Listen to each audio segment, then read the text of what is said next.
Hello welcome students, আশা করি তোমরা সকলেই খুব ভালো আছো। জ্ঞানজ্যোতি কোচিং সেন্টারের পক্ষ থেকে তোমাদের সবাইকে আরো একবার স্বাগত। তো আমি মীরা ম্যাম, আমি আজ তোমরা যারা কোচবিহার পঞ্চগড় ইউনিভার্সিটি আন্ডারে পড়ছো, তোমাদের 4th সেমিস্টার মাইনর বেঙ্গলি যে পেপার রয়েছে সেখান থেকে আজ এই বিষয়টি নিয়ে আমি আলোচনা করব, সেটা হচ্ছে ছেদ কাকে বলে। ঠিক আছে, এইটা নিয়ে এই ছেদের সংজ্ঞা, উদাহরণ, বৈশিষ্ট্য সম্পূর্ণ কিছু নিয়ে বিস্তারিতভাবে কিন্তু তোমাদের সঙ্গে আলোচনা করবো এবং বুঝিয়ে দেবো।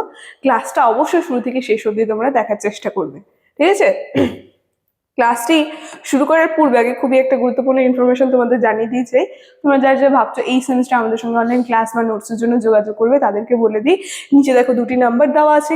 এই নাম্বার দুটি হচ্ছে আমাদের Gyanjyoti coaching centre official helpline number. যে কোনো একটি নাম্বারের মধ্যে কল করে নিয়ে কিন্তু আমাদের সঙ্গে যোগাযোগ করে নিতে পারো। তার সঙ্গে তোমাদের বিভিন্ন সেমিস্টার কোর্স ফি কি আছে সেটা বলে দিচ্ছি। যারা মেজর কোর্সের স্টুডেন্ট আছো তাদের জন্য কোর্স ফি আছে 119, আর যারা মাইনর কোর্সের আছো তাদের জন্য আছে 699। আর আমাদের কোর্সে তোমরা যদি অ্যাডমিশন নাও, যে যে সুবিধা তোমরা পাবে সেটা হচ্ছে এখানে তোমরা live classes, regular classes, high quality notes, তার সঙ্গে পাবে তোমরা 100% কম্পেনসেশন। এই সবগুলো সুবিধা কিন্তু তোমরা একসাথে পেয়ে যাচ্ছ। ঠিক আছে, এই ইনফরমেশনই দেওয়া ছিল। এখন আমি ক্লাসের আলোচনায় চলে যাচ্ছি। ছেদ কাকে বলে, প্রথমে সংজ্ঞাটার মধ্যে চলে যাই। কি বলছে, ছেদ হলো একটি বাক্যের অংশ যা একটি সম্পূর্ণ বা অপর সম্পূর্ণ ধারণা প্রকাশ করে। মানে বাক্যের যদি একটা অংশ থাকে সেটাকে কিন্তু আমরা ছেদ বলে থাকি। কি বলছে, এবং সাধারণত একটি ক্রিয়া থাকে।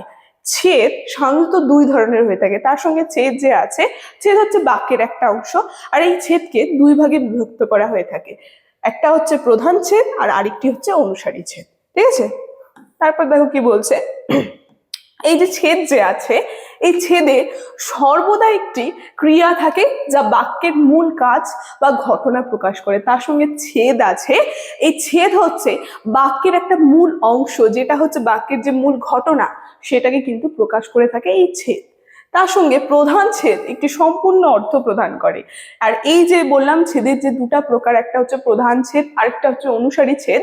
এই প্রধান ছেদ কিন্তু বাক্যের যে সম্পূর্ণ যে অর্থ সেটা কিন্তু প্রকাশ করে থাকে, যেখানে অনুসারী ছেদে প্রধান ছেদের ওপর নির্ভরশীল এবং নিজে থেকে সম্পূর্ণ অর্থ প্রদান করে না। তাহলে এই যে প্রধান নামটা দিয়ে আমরা বুঝতে পারছি, প্রধান ছেদ যে আছে তিনি কিন্তু বাক্যের যে মূল অর্থ সেটা প্রদান করে থাকে, কিন্তু অনুসারী ছেদ যে আছে, অনুসারী ছেদের ক্ষেত্রে আমরা দেখবো সেই অনুসারী ছেদ কিন্তু প্রধান ছেদের ওপর নির্ভরশীল, সে কিন্তু সম্পূর্ণ একটা অর্থ বাক্যের প্রদান করতে পারে না। ঠিক আছে, যেখানে প্রধান ছেদ স্বতন্ত্রতা ভাবে ব্যবহার করা হয়, এটি একটি সম্পূর্ণ পূর্ণাঙ্গ বাক্য গঠন করে থাকে। ঠিক আছে, যেখানে একটু উদাহরণটা যদি আমরা দেখতে পারি তাহলে কিন্তু ভালো করে বুঝতে পারবো। দেখো প্রধান ছেদ, এই প্রধান ছেদে কি বলছে, রাহুল স্কুলে যায়। এটি একটি সম্পূর্ণ অর্থ প্রকাশ করলো যা স্বতন্ত্রভাবে ব্যবহার করা যায়। মানে বাক্যটা পড়ে কিন্তু আমরা বুঝতে পারলাম যে বাক্যের অংশগুলো ছিল, আমরা কিন্তু সম্পূর্ণ পাঠ করে বুঝতে পারলাম যে এর অর্থটা কি। বলছে কি, রাহুল স্কুলে যাচ্ছে, এটা কিন্তু প্রধান ছেদের আর কি সংজ্ঞা চলে গেল। তারপরে দেখো অনুসারী ছেদে কি বলছে, এই যে অনুসারী ছেদ যে আছে, বলছে কি, যখন সে স্কুলে যায়। দেখো এখান থেকে কিন্তু আমরা বুঝতে পারবো এটা একটা সম্পূর্ণ অর্থ প্রকাশ করে না, এটি একটি প্রধান ছেদের উপর নির্ভরশীল। মানে বলছে যখন সে স্কুলে যায়, এখন কে স্কুলে যাচ্ছে, এইটাই কিন্তু আমরা উত্তরটা পাচ্ছি এই প্রধান ছেদের মধ্যে, যেখানে রাহুল স্কুলে যায় বলছে। ঠিক আছে, এইভাবে কিন্তু আমরা দেখবো প্রধান ছেদ আর অনুসারী ছেদের মধ্যে পার্থক্য রয়েছে। এই অনুসারী ছেদ কিন্তু প্রধান ছেদের উপর নির্ভরশীল, আর প্রধান ছেদ কিন্তু একটা সম্পূর্ণ বাক্যের যে অর্থ সেটা কিন্তু প্রদান করে থাকে।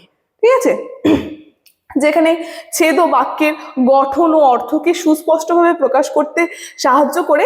এটি একটি বাক্য রচনার গুরুত্বপূর্ণ অংশ। মানে ছেদ যে রয়েছে, প্রধান ছেদ রয়েছে, এটা কিন্তু বাক্যের সম্পূর্ণ অর্থ প্রকাশ করে থাকে। এখানে আমরা দেখবো একটা বাক্য গঠনের ক্ষেত্রে প্রধান ছেদ কিন্তু সব থেকে গুরুত্বপূর্ণ ভূমিকা পালন করে থাকে। মানে ছেদ যদি এক লাইনে বলো, ছেদ হচ্ছে বাক্যের একটা অংশকে বোঝানো হয়। ঠিক আছে, তার মধ্যে ছেদের দুটা ভাগ বললো, একটা হচ্ছে প্রধান ছেদ আর একটা হচ্ছে অনুসারী ছেদ। যেখানে প্রধান ছেদ বাক্যের সম্পূর্ণ অর্থ প্রকাশ করে থাকে, কিন্তু অনুসারী ছেদ কিন্তু এই প্রধান ছেদের উপরে নির্ভরশীল হয়ে থাকে। এটা কিন্তু পার্থক্যটা আমি তোমাদেরকে এর সঙ্গে বলে দিলাম। ঠিক আছে, তো আজকে ক্লাসে খুবই একটা ছোট্ট টপিক নিয়ে কিন্তু আমার আলোচনা ছিল। আজকের আলোচনার বিষয় আমি এখানেই শেষ করছি। ভিডিওটি শুরু থেকে শেষ অবধি দেখার জন্য থ্যাংক ইউ।